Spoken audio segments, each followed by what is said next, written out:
صلاح الدین ایوبی مسلمانوں پہ ظلم ہوا، فلسطین میں آگ لگی اور پورے فلسطین کی گلیاں خون سے بھر گئیں۔ ایک دن کے اندر 70,000 مسلمان قتل ہوا۔ گھوڑوں سے سڑکوں پہ چلا نہیں جاتا تھا، گھوڑے پھسلتے تھے، اتنا خون تھا، اور کچی سڑکیں تھی، اتنا خون تھا۔ پہلے کچی زمین نے خون پیا، پھر خون اس سے باہر آیا، پھر بھی اتنا 70,000 آدمی قتل ہوا۔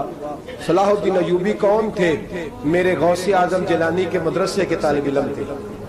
جامعہ نظامیہ مدرسہ، یہ مدرسے ہیں جنہوں نے دین کے مجاہد پیدا کیے، مدارس ہیں جنہوں نے دین کے مجاہد پیدا کر کے پوری دنیا کے اندر پھیلائے ہیں۔ مدارس کے اندر دہشت گردی آئی، میں اختلاف نہیں کرتا، لیکن ابھی بھی مدرسے ہیں جن مدرسوں سے رسول اللہ کے دین کا سچا درس دیا جاتا ہے، امن پیار اور محبت کی فضا کو عام کیا جاتا ہے وہ مدارس، اور انشاءاللہ قیامت کی صبح تک وہ مدرسے قائم رہیں گے۔ صلاح الدین ایوبی مدرسے کے طالب علم ہے، مدرسے کا، لیکن مدرسہ اس کا تھا جو ساتھ درویش بھی تھا۔ صلاح الدین ایوبی اکیلا اپنے دوستوں سے کہنے لگا مسلمانوں کی مدد چند سالوں میں نکلو مدد کریں۔ انہوں نے کہا تیرے نکلنے سے کیا ہوگا؟ کہنے لگا میں نے نہیں نکلنا، میرے اللہ نے میری مدد کرنی ہے، میرے اللہ نے میری اٹھ باندھ کمر کیا ڈرتا ہے، پھر دیکھ خدا کیا کرتا ہے، اور میں مجھے نکلنے دے، اللہ میری مدد کرے گا۔ تھوڑا تھوڑا کر کے فوج جمع کی، کوشش کی۔ چند سالوں کے بعد اسی جگہ جہاں مسلمانوں کا خون بہا تھا، اللہ نے اسلام کا جھنڈا پھر سے بلند کر دیا۔ صلاح الدین ایوبی فاتح بن کے مسجد اقصی کے دروازے پہ کھڑا ہے۔ چند سال گزرے، عیسائیوں کا اپنا وہ ظلم ابھی یاد ہے، اور عیسائی سارے لیڈر کہتے ہیں تیاری کر لو، اب ہمارے بچے کاٹے جائیں گے، عورتیں بیوہ ہوں گی، گردنیں کٹیں گی، اب دیکھنا جتنا خون ہم نے بہایا تھا مسلمان اس سے دگنا بہائیں گے۔ صلاح الدین ایوبی گھوڑے پہ کھڑے ہیں اور پوچھتے ہیں او عیسائیوں بتاؤ تمہارے ساتھ کیا کروں؟ گردنیں جھک گئیں، جواب کوئی بھی نہیں۔ کہا تم نے 70,000 مسلمان ایک دن میں مارا تھا، بولو تمہارے ساتھ کیا کروں؟ تم نے ایک دن میں مسلمان یوں کاٹے جیسے گاجر مولی کاٹی جاتی ہے، بولو کیا کروں؟ عیسائی کہنے لگے ہمیں اپنے ظلم یاد ہے، تشدد یاد ہے، بربریت یاد ہے، تو بہتر جانتا ہے تو نے کیا کرنا ہے۔ صلاح الدین ایوبی گھوڑے پہ فاتح کھڑا ہے، آنکھوں میں آنسو آئے، تڑپ کے رویا، کہنے لگا میں تمہارے ساتھ وہی سلوک کروں گا جو میرے مصطفیٰ نے قریش مکہ کے ساتھ فرمایا تھا، لا تصریب علیک، جاؤ تم پر کوئی زیادتی، جاؤ تم آزاد ہو۔ اس نے کہا تو کر کیا رہا ہے؟ کہنے لگا میں کیا کروں، میں اس محمد کا ماننے والا ہوں جس نے معاف کرنا سکھایا ہے صلی اللہ علیہ وسلم، میرے پیروں میں زنجیر ہے رسول اللہ کی غلامی کی، جاؤ تم آزاد ہو۔ اس نے کہا تم آزاد ہو، لوگوں نے کلمہ پڑھنا شروع کر دیا، اشہد ان لا الہ الا اللہ واشہد ان محمدا عبدہ۔ سارے قبیلے کے کچھ نہ کچھ لوگ مسلمان، ایک قبیلہ رہ گیا مسلمان نہیں ہوتا۔ صلاح الدین ایوبی اپنے خیمے میں بیٹھے ہیں تو ایک بی بی آ گئی، اس قبیلے کا کوئی شخص مسلمان نہیں ہوتا۔ بی بی آئی، آگے کہنے لگی میرے 4 بیٹے جنگ میں کھو گئے، چھوٹے چھوٹے بچے جنگ میں کھو گئے، مل نہیں رہے، فوجیوں کو حکم دے مجھے میرے بچے تلاش کر کے دیں۔ صلاح الدین ایوبی نے جھٹ پٹ سر پہ امامہ باندھا، نیزہ پکڑا، سینے بند باندھا، اپنے جبے کو سمیٹا اور باہر کہنے لگی تو کدھر جا رہا ہے؟ کہنے لگا میں خود تیرے بچے تلاش کر کے دوں گا۔ صلاح الدین چند سپاہی ساتھ ہے، گلی گلی نکلے، گلی گلی، فجر کے نکلے، اثر ہو گئی، تھک گئے، 2 نمازیں صحرا میں پڑھی، جنگل کے اندر پہنچے تو ایک کونے میں 4 بچے ایک جگہ ڈرے اور سہمے ہوئے بیٹھے ملے۔ صلاح الدین ایوبی اٹھا کے لائے، ماں کو کہنے لگے تیرے بچے ہیں، نکلا اس لیے تھا کہ میرے نبی نے فرمایا بچے جدا ہوں تو ماں کو درد بڑا ہوتا ہے، اور میرے رسول نے فرمایا تھا جب جنگ کرنے جاؤ تو کھیت برباد نہ کرنا، فصلیں تباہ نہ کرنا، بچوں کو ماں سے جدا نہ کرنا۔ فرمایا میں سوچ رہا تھا تیرے بچے کہیں میری وجہ سے جدا ہو گئے تو مصطفیٰ کو جواب کیا دینا؟ فرمایا تیرے بچے ڈھونڈ کے لایا ہوں۔ بچے ماں کے پاس آنے لگے تو ماں نے بڑے بیٹے کے منہ پہ تھپڑ مارا، کہتا ہے اماں کیا ہوا؟ کہنے لگے تو نے سنا نہیں کہ دشمن کے بچوں کی اتنی حفاظت کرتا ہے، میرے پاس نہ جا، اس کے قدموں میں بیٹھ جا، جس نبی کے غلام اتنے سچے ہیں وہ نبی کتنا سچا ہوگا۔ جس نبی کے نوکر اتنے کھڑے ہیں وہ نبی کتنا کھڑا ہوگا؟ جا کے کلمہ پڑھ لے۔ مسلمانوں کی نا ایک تعداد لڑتے لڑتے دور چلے گئی، تاتاریوں نے قید کر لیا۔ 4 مسلمان تھے، تبلیغ کرنے گئے، جنگ کرنے گئے، جہاد کرتے کرتے کافروں سے لڑتے تاتاری قوم میں چلے گئے، وہاں قید کر لیے گئے تو سزائے موت کا حکم ہوا۔ 4 بزرگ تھے، سزائے موت کا حکم ہوا تو تاتاری بادشاہ جو تھا وہ بڑا خلاف تھا، بڑا سخت مخالف تھا مسلمانوں کے۔ اس نے کہا کہ ان کو جب پھانسی دینا نا مسلمانوں کو تو میرے سامنے دینا۔ اب 4 عالم ہیں، 4 صوفی ہیں، سفید داڑیاں، سر پہ امامے۔ پھانسی کا وقت آیا تو جو پھانسی گھاٹ ہے وہ ایک ہے، چاروں کو اکٹھے پھانسی نہیں ہو سکتی۔ ایک کو کہا کہ ایک ایک کر کے ان کو پھانسی دو۔ جب پھانسی کا وقت آیا نا تو جو سب سے پیچھے صوفی تھے وہ دوڑ کے آگے آئے، کہنے لگے بادشاہ پہلی باری میری لگا پہلی۔ اب بادشاہ نے کہا ٹھیک ہے اسے لٹکا دو۔ وہ قریب آئے تو دوسرے دوڑ آئے، کہنے لگے نہیں پہلی باری میں نے زیادہ کافر قتل کیے، میرا بڑا جرم ہے، مجھے پہلے سزا دو۔ ان کو پھانسی دینے لگے تو تیسرے آ گئے، کہنے لگے نہیں یہ تو میرا قتل کرتا تھا، رستے میں بتایا کرتا تھا، ڈھونڈ کے میں بتلاتا تھا کہ یہاں زیادہ تعداد ہے، مجھے پہلے پھانسی دو۔ تیسرے کے ساتھ بات ہو رہی تھی تو چوتھا دوڑا آیا، کہنے لگا یہ رستے بتاتا تھا، یہ تبلیغ کرتا تھا، یہ سارا کچھ کرتا تھا، لیکن کہا یہ کہتے تھے چلو واپس چلتے ہیں، میں جانے نہیں دیتا تھا، میں کہتا تھا اور کافر مارنے اور علاقے فتح کرنے، میرا جرم بڑا ہے، مجھے پہلے پھانسی دو۔ بادشاہ کہنے لگا مجھے 35 سال ہو گئے حکومت کرتے، بڑی دنیا کو پھانسی دی ہے، لوگ تو ایک دوسرے کو دھکے دیتے ہیں کہ پہلے تو جا پہلے تو جا، اور تم کیسی قوم ہو کہ ایک دوسرے پہ قربان ہو رہے ہو؟ کہنے لگا تم ایک باپ کی اولاد ہو، جاگ رہے آپ لوگ؟ تاتاری بادشاہ، کافر بادشاہ، اسلام کی مخالفت کرتے ہیں، ایک باپ کی اولاد ہو کا نہیں، ایک قبیلے کے رہنے والے ہو کا نہیں، ایک ملک کے رہنے والے ہو نہیں۔ اس نے کہا رشتہ کیا ہے تمہارا، رشتہ کیا ہے؟ تو بول کے کہنے لگے خدا ایک ہے، نبی ایک ہے، خدا ایک ہے اور نبی منفرد ایک ہے، اس قوم کی نقصان بھی ایک ہی سب کا نبی، اللہ بھی، قرآن بھی ایک۔ کیا ہی اچھا تھا ہوتے اگر مسلمان بھی ایک، یوں تو سید بھی ہو، مرزا بھی ہو، افغان بھی ہو، تم سبھی کچھ ہو، بتاؤ کہ مسلمان بھی ہو۔ فرمایا ہمارا اللہ ایک ہے، نبی ایک ہے، تو کہا پھر ایک دوسرے پہ جان کیوں دیتے ہو؟ فرمایا ہمارے نبی نے ہمیں بھائی بھائی بنا دیا ہے، بھائی کا دل نہیں کرتا اس کی آنکھوں کے سامنے بھائی چلا جائے، ہمارا دل نہیں کرتا پہلے مجھے دے پہلے مجھے دے۔ بادشاہ کہنے لگا تمہارا جذبہ مجھے متاثر کر گیا، جاؤ میں تم چاروں کو آزاد کرتا ہوں، تمہیں آزاد کرتا ہوں۔ میرے دوستو یہ رنگ تھا، دیکھیں نا، یہ اس دھرتی نے نظام دیکھا ہے نا، اس فلک نے پہلی بار دیکھا، اس زمین نے پہلی بار، اور میرے حضرت صاحب فرمایا کرتے تھے زمین تڑپ کے روئی، اس نے پہلی دفعہ دیکھا۔ احد کا میدان ہے، 3 صحابہ تپتی ہوئی زمین پہ زخموں سے چور چور پڑے ہیں۔ حضرت انس بن نضر رضی اللہ تعالیٰ عنہ پانی کا پیالہ لے کے پہنچے، ایک زخمی سے کہا تجھے پانی پلانا ہے، تو کہنے لگا میرے زخم تھوڑے ہیں، وہ جو ساتھ پڑا ہے اس کے زخم گہرے ہیں، پہلے اسے پانی پلا دے، جا اسے دے دے۔ اس کے پاس پہنچے تو وہ کہنے لگا وہ مجھ سے پہلے گرا تھا، اس کا زخم زیادہ گہرا ہے، اسے پانی پلا۔ تیسرے کے پاس گئے تو کہنے لگا چوتھا تڑپ زیادہ رہا ہے، اس کی عمر زیادہ ہے، میں تو جوان ہوں برداشت کر لوں، بڑھاپے کی وجہ سے نڈھال ہو گیا ہے، پہلے اسے پانی پلا۔ چوتھا کہنے لگا 5ویں کے پاس جا، 5واں کہنے لگا 6 کے پاس جا۔ حضرت انس بن نضر کہتے میں رو پڑا، میں نے کہا محمد کے غلاموں، رسول نے تمہیں کیسا جذبہ دے دیا ہے، زبانیں پیاس سے باہر ہے لیکن تمہاری اخوت مرتے دم تک قائم ہے۔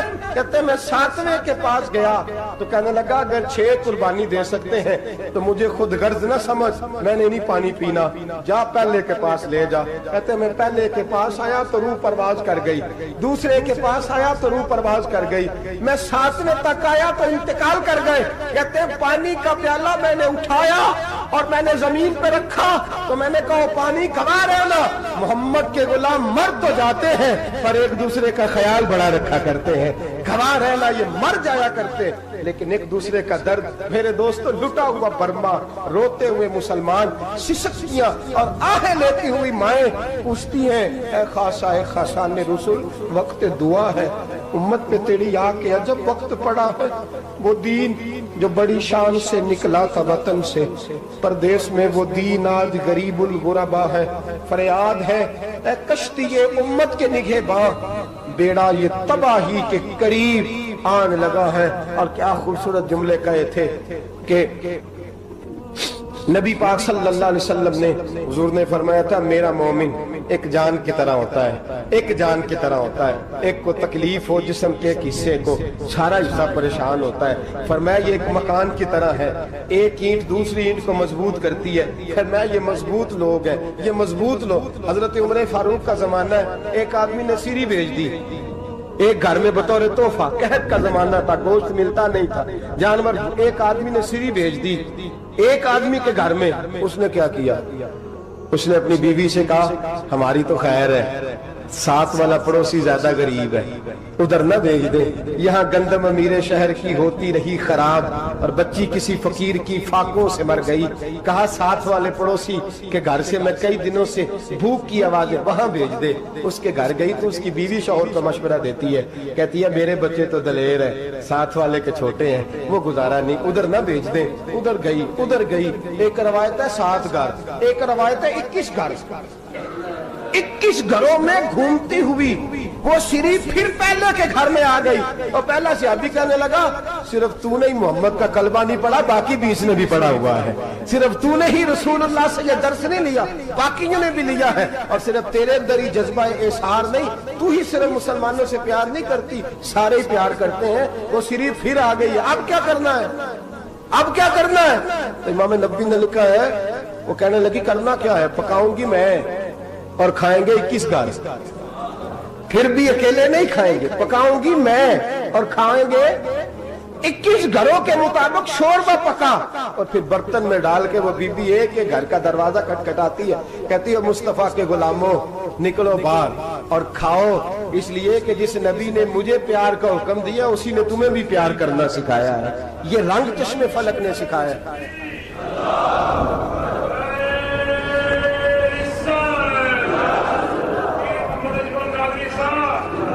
آپ کی بڑی مہربانی، زندہ باد وہی ہے جس کو اللہ رسول زندہ باد فرمائے، بڑی مہربانی، اللہ جزا دے۔ بنو قریظہ اور بنو نذیر 2 محلے تھے یہودیوں کے۔ یہودیوں نے بڑی عہد شکنی کی تو نبی پاک صلی اللہ علیہ وسلم نے ان کو بے دخل کر دیا، مدینے سے نکال دیا، مدینہ منورہ سے۔ یہودی نکل گئے مدینہ طیبہ سے، تو جب وہ نکل کے جا رہے تھے تو ان کے مکان، ان کے باغ، ان کی جائیدادیں بچ گئیں۔ نبی پاک علیہ السلام نے انصار مدینہ کو پہلے بلایا، جاگ رہے ہیں نا آپ لوگ؟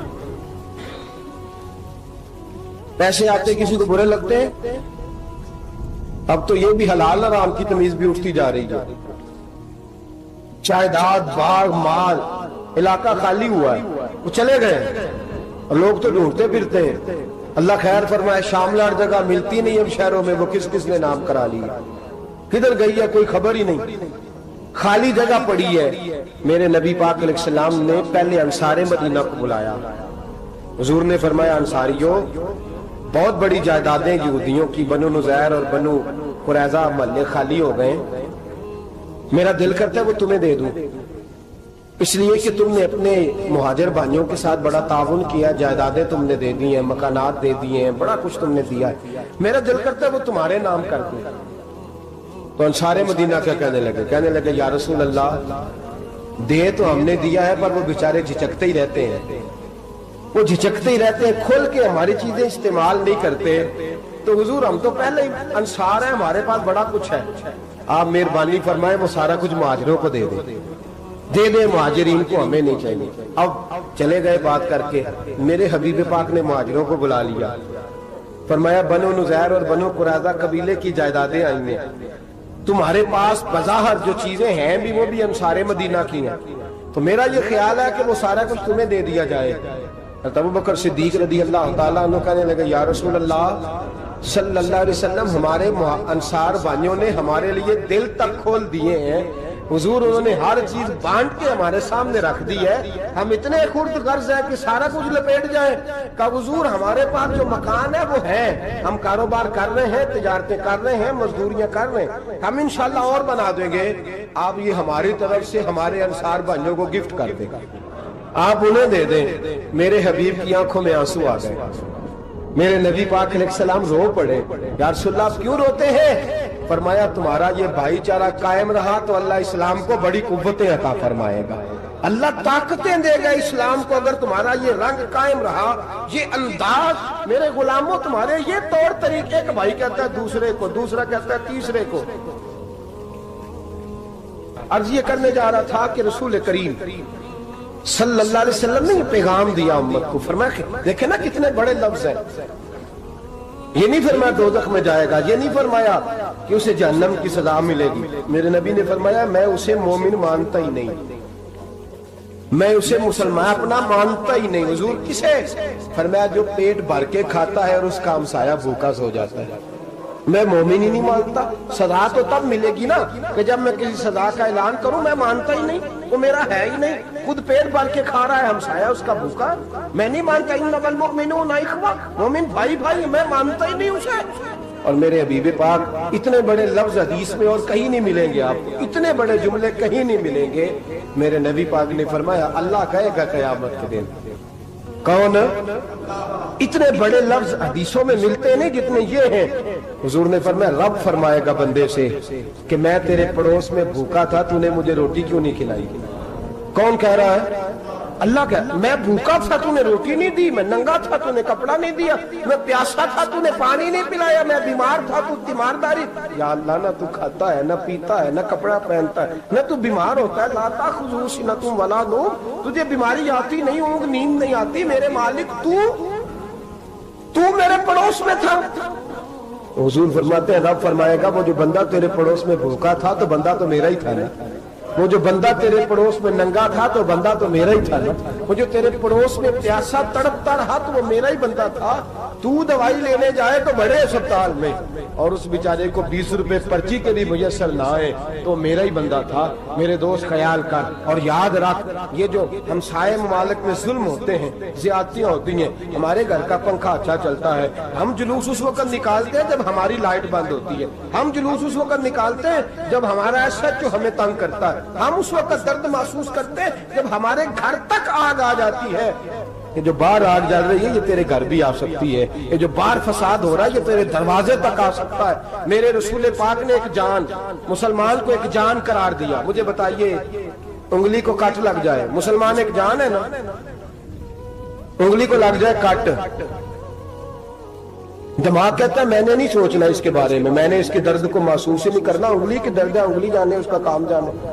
ایسے ہی ہوتا ہے نا. بولے پیروں سے کہتے ہیں, انگلی کہتی ہے چل ڈاکٹر کے پاس, پیر کہتے ہیں نہیں میں نے نہیں جانا, انگلی کا کام ہے انگلی جائے. ایسے ہی ہے نا. دل سے کہتے ہیں تو تڑپ تھوڑا سا, انگلی کو درد ہے, کہتے میں کیوں تڑپوں, انگلی کا معاملہ, انگلی جانے, اس کا کام جانے. ٹیلی فون کرنا ہے, ڈاکٹر صاحب کا پتہ کرنا ہے تو کان کہتے ہیں میں نے نہیں بات سننی ڈاکٹر صاحب کی, زبان کہتی ہے میں نے نہیں بولنا, انگلی جانے. ایسا ہوتا ہے. پیر احتجاج کرتے کہ میں نے ڈاکٹر کے پاس, میں کیوں چکر کھاتا پھروں ڈاکٹر کی دکان کی, انگلی کو درد ہے انگلی جانے. ایسا ہوتا ہے بھئی. میرے رسول پاک نے فرمایا مسلمان ایک جان ہے. تو درد برما کے مسلمانوں کو ہو رہا ہے تو پاکستانی کہہ رہے ہیں کوئی بات نہیں, وہ جانے, ان کا کام جانے. ایک جان ہے نا. درد ہونا چاہیے, تکلیف ہونا چاہیے. پھٹے پہ باتیں ہوتی ہیں اس موضوع پہ, اسمبلی پہ گفتگو ہوئی ہے اس موضوع پہ, آپ کی صوبائی اسمبلیاں اس موضوع پہ بولی ہیں, آپ کے کونسل اس موضوع پہ بولے. ہم تو اپنی اپنی سیاستیں, اپنے اپنے تماشے, اپنے اپنے چکروں میں لگے ہوئے. وہ دریا کے اندر سسکتے مسلمان, بنگالی کہتے ہیں ہمارے نہیں, برمی کہتے ہیں ہمارے نہیں, پاکستانی کہتے ہیں ہمارے نہیں, ترکی کہتے ہیں. وہ کس کے ہیں؟ وہ کس کے ہیں؟ وہ اللہ کے بندے ہیں, محمد عربی کے غلام ہیں صلی اللہ علیہ وسلم. لیکن میرے دوستوں کیا ہمیں کیا غرض ہے, وہ جانے ان کا کام جانے. یہ جب تیرے پیروں تک آگ آئے گی پھر تجھے پتا چلے گا یہ بڑی سخت آگ ہے. آج جس کافر نے برما پر عرصہ دراز تنگ کیا, مسلمان تھوڑے تھوڑے مفاد لینے کی خاطر نا, بنو عباس اور بنو امیہ کی جنگ چل رہی تھی. بنو عباس جو تھے وہ غالب آ گئے, بنو امیہ جو تھے ان کی حکومت ختم ہو گئی. تو عیسائیوں نے بنو امیہ سے کہا کہ ہم تمہارے ساتھ تعاون کرتے ہیں, ہم تمہارے ساتھ تعاون کرتے ہیں اور بنو عباس پہ غلبہ پا کے تمہیں حکومت دلاتے ہیں. بنو امیہ بڑی جدوجہد کر رہے تھے بادشاہی کے لیے, لیکن انہوں نے کہا کہ ہم لڑ رہے ہیں, کوشش کر رہے ہیں,